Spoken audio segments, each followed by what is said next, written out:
চারদিক থেকে বিরামহীনভাবে আক্রমণ আসছে ইসরায়েলের দিকে। কেউ আকাশপথে ফাইটার জেট ও ড্রোন দিয়ে, কেউ বা ভূমি থেকে ভূমিতে মিসাইল মেরে, অনেকে আবার নৌপথে ইসরায়েলি জাহাজকে করছে আক্রমণের লক্ষ্যবস্তু। ফিলিস্তিন ও লেবাননে গণহত্যা চালানোর প্রতিঘাত এভাবেই দেয়া হচ্ছে ইহুদিদের। ইরানপন্থী জিহাদি গোষ্ঠী প্রতিনিয়ত আঘাতের মাধ্যমে ইসরায়েলিদের স্মরণ করিয়ে দিচ্ছে যুদ্ধের ময়দানে নিজেদের সক্রিয় অবস্থান।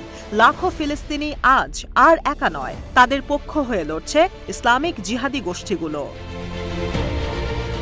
এবার তেল আবিবের দিকে ছোড়া হয়েছে হাইপারসনিক ক্ষেপণাস্ত্র, আর সাহসী এই কাজটি করেছে ইয়েমেনের সামরিক বাহিনী। বিষয়টি নিশ্চিত করে খবর প্রকাশ করেছে ইরানের রাষ্ট্রীয় সংবাদ মাধ্যম প্রেস টিভি।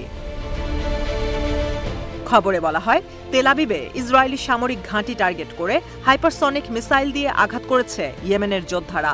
এক্ষেত্রে তারা ব্যবহার করেছে নিজেদের তৈরি উচ্চ ক্ষমতা সম্পন্ন প্যালেস্টাইন 2 হাইপারসনিক ক্ষেপণাস্ত্র।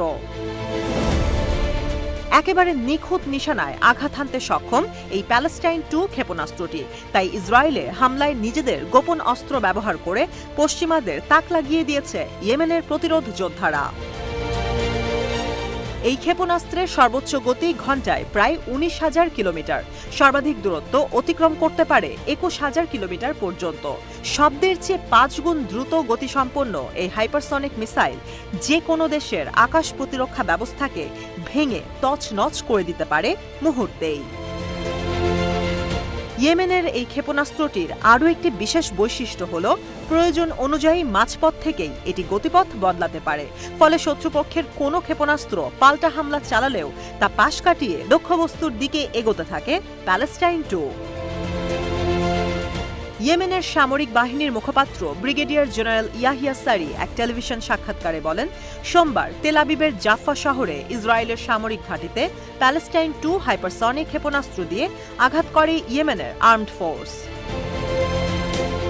তিনি আরও বলেন, ইয়েমেনের হাইপারসনিক ক্ষেপণাস্ত্রটি একেবারে ঠিক নিশানায় আঘাত হানে।